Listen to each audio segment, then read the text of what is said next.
이번 시간에는 인플레이션 다음에 무엇이 올 것이냐 그것에 대해서 이야기를 해보도록 하겠습니다. 우선은 디플레이션이랑 리플레이션, 인플레이션, 하이퍼 인플레이션 이렇게 네 가지를 먼저 알아봐야 되는데요. 디플레이션이라고 하면은 불경기예요. 불경기로 물가가 하락하는 단계. 보통은 이유가 있겠죠. 뭐 예를 들어서 공급 과잉이라던가 수요가 감소한다라던가 아니면 뭐 유동성이 감소한다던가 이런 이유들로 인해서 감소하는 것들을 우리가 디플레이션이라고 합니다. 2019년에 한번 우려가 왔었던 게 디플레이션. 그리고 리플레이션은 디플레이션을 벗어나서 심한 인플레이션까지 가지는 않은 단계다 라고 볼 수 있어요. 보통 리플레이션이라고 하면은 물가를 중심으로 본다 보기보다는 유동성 증가, 통화량을 보는 거죠. 통화량을 많이 부었기 때문에 경기가 좋아지고 있는 단계를 리플레이션, 뭐 회복 단계 이렇게도 표현을 합니다. 아직까지 물가가 크게 오르지 않았을 때 리플레이션의 말을 하고, 인플레이션은 뭐냐면 화폐 가치가 하락하는 거, 물가 상승 이 두 가지를 보시면 돼요. 화폐 가치는 하락하면서 물가는 상승하는 단계가 물가를 중심으로 보는 거고 통화량이나 유동성을 보는 형태는 아닙니다. 그래서 자산 가격이 상승하는 형태를 우리가 인플레이션이라고 하죠. 그럼 지금은 인플레이션이 맞겠죠. 하이퍼 인플레이션은 뭐냐면은 물가 상승이 정부의 통제를 벗어난 상태, 뭐 1년에 300%, 400%씩 오른다던가 이런 것들을 보는데 일반적으로 일어나는 현상들은 아니죠. 뭐 전쟁이 벌어졌다라던가 예전에 1차 대전 이후에 독일처럼 아니면은 뭐 혁명이 일어났다라던가 아니면은 뭐 짐바브웨 같이 아니면은 뭐 최근에 나왔던 뭐 몇몇 나라들처럼 정부가 통화량을 너무 많이 발행해 버리는 거죠. 그래가지고 재정 정책에 실패해서 환율이 급격히 무너지고 그런 형태로 하이퍼 인플레가 벌어질 수도 있겠죠. 그 다음 스태그플레이션이 있는데 스태그플레이션은 뭐 잘 오진 않습니다. 다만 우리가 항상 우려가 된다라고 가끔씩 많이 이런 이야기가 나올 때가 있어요. 경기 불황으로 가는데 물가가 올라가는 형태인 거예요. 경기는 나빠지고 있는데 물가가 올라간다? 말이 안 되잖아요. 그렇죠? 되게 역설적인 형태겠죠. 그런데 그럴 때가 가끔씩 존재합니다. 대표적인 사례가 1차 오일 쇼크 터졌던 1970년대 초반 그리고 2008년에 한번 우려가 좀 크게 나왔었고 2011년도 약간 있었고요. 뭐 이렇게 있었습니다. 근데 물가를 잡기 위해서 긴축 정책을 썼는데 만약에 긴축 정책을 썼는데 물가를 못 잡아버리고 경기만 죽여버렸어요. 이러면 스택으로 갈 수도 있겠죠. 그러면 이번에 뭐 금리 인상이다 테이퍼링이라고 하는데 코로나 끝나지 않은 상태에서 가동을 했다가 경기가 좋아지려고 했는데 물가는 계속 잡지 못해서 올라가 버리고 경기만 죽여버리면은 스택으로 빠질 수도 있다. 그래가지고 가끔 뉴스에서 요새 스택으로 빠지는 거 아니냐 이런 이야기들이 금리 인상 뉴스랑 같이 나오고 있습니다. 쉽게 이야기하자면 저성장 고물가다 보시면 되고 가장 우리가 겪었던 비슷한 사례는 뭐냐면 2007년 8년 정도가 그나마 제일 스태그플레이션 우려와 지금의 관계가 제일 비슷한 때가 아닌가 싶긴 해요. 어쨌든 지금은 리플레이션을 지나서 인플레이션 단계고요. 통화정책발이라 볼 수 있을 것 같아요. 기준금리를 6단계나 인하했었습니다. 그리고 양적 완화를 했는데 이때 국채라든가 모기지 채권을 굉장히 많이 매수를 해줬었고요. 그 덕분에 시중에 유동성이 많이 공급이 됐죠. 뭐 대표적인 지표로 M2 통화량 지표를 보면은 M2 통화량이 급격히 증가한 모습을 볼 수가 있습니다. 돈의 힘으로 경기를 부양해버린 거죠. 원자재 가격이 상승하는 모습을 보여준 거는 2020년 한 8월, 9월, 10월 이때였는데 물가가 오르진 않았었어요. 그래서 이때는 리플레이션이다 라고 볼 수 있었고요.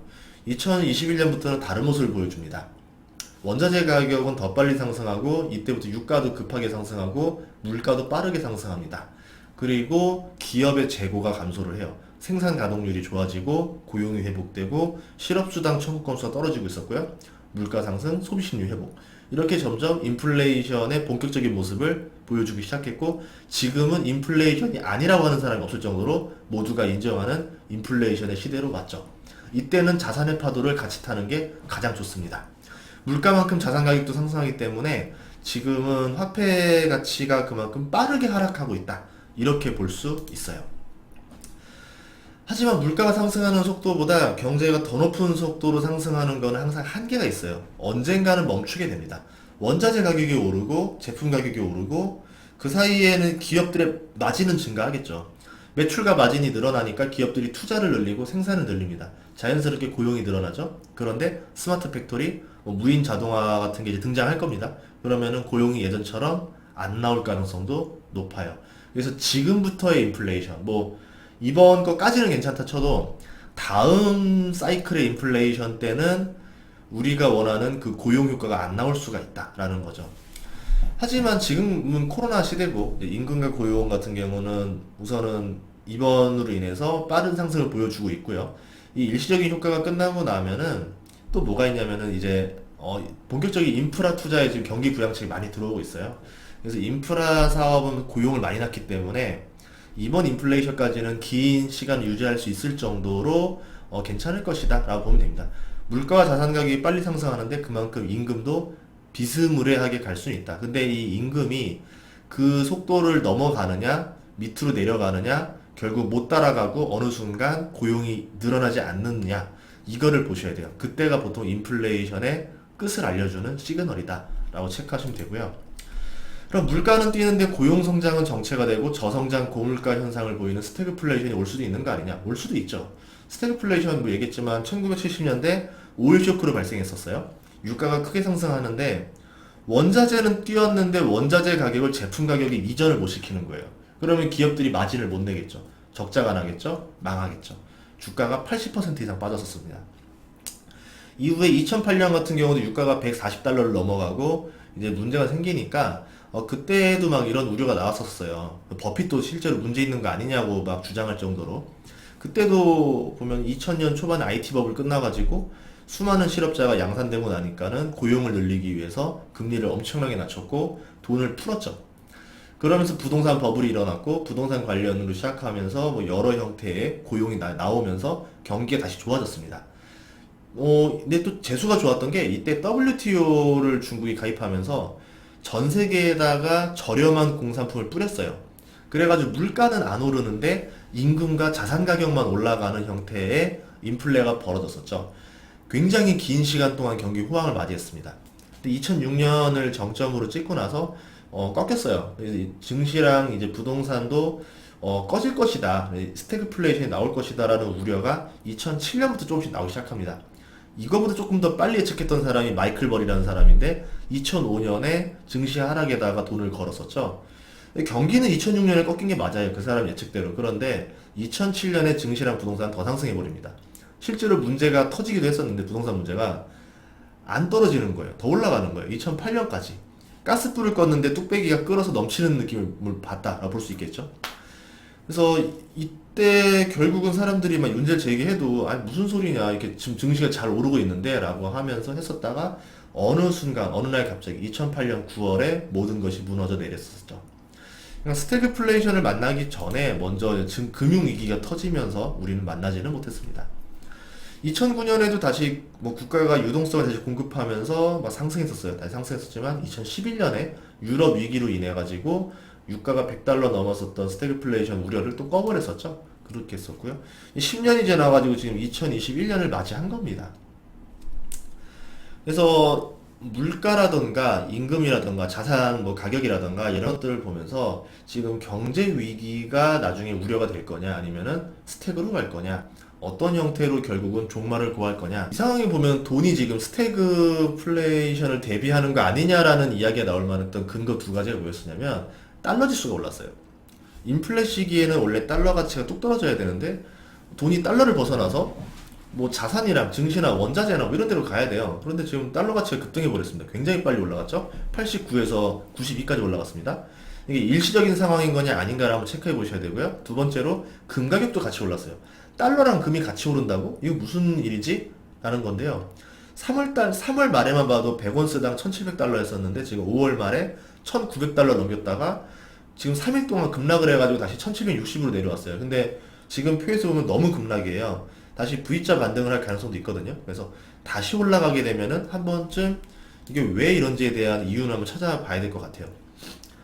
근데 인플레이션이 원래 큰 문제가 될 거라 생각을 했는데 옐런 재무장관의 발언을 보면서 조금 안전했어요. 뭐 옐런도 발언했고 파월도 발언했고 이주열 한국은행 총재도 발언했는데 시장이 위축됐습니다. 발언 한마디에 시장이 위축했었고 원자재 가격이 하락했습니다. 중국도 원자재를 누르려는 모습 많이 보여주고 있었죠.